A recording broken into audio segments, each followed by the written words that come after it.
And while many across the tri-state hunkered down during the snowstorm, countless healthcare workers packed their bags and spent the weekend at work. Our Emma Beck joins us now after speaking with some Deaconess employees about their experience. Emma? Well, Rob, employees at Deaconess Midtown boarded their pets, said goodbye to family, and moved into the hospital this weekend while that snowstorm came in. They said it was important to be there for their patients because weather doesn't impact need.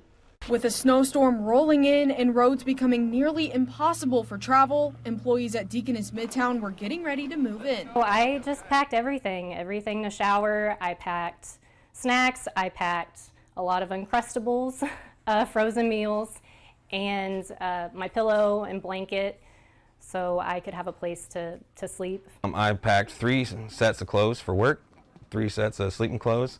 Didn't know how long I'd be here, with not really knowing the full extent of what the storm would be. They slept in empty patient rooms and on air mattresses, knowing illness and injuries don't stop for bad weather. Medical emergencies don't stop for snowstorms, so yeah, we were still getting the same amount of patients that we normally get regardless, and sometimes we even get more because of people are out shoveling snow. There's some traumatic falls from the ice. There's hypothermia injuries from being trapped and stranded outside. Some didn't see their families for days, finally getting home Monday afternoon as roads started to clear. It's very honoring to be able to be one that needs to get out and get into your spot. It makes things a little different. Obviously, outside of work life, you got to make some sacrifices to try to get in here, to be here for your staff and for the patients ultimately. But to some, the overnights were somewhat fun, bringing them back to simpler times. It was actually kind of goofy, like a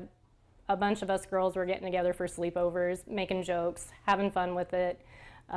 We even sat up in the department for a little bit and watched some TV in our pajamas. So it was just like a girls' day in, girls' night in. Well, most employees who stayed overnight this weekend have made it home by now. They tell us this will be something they remember for the rest of their lives. Rob?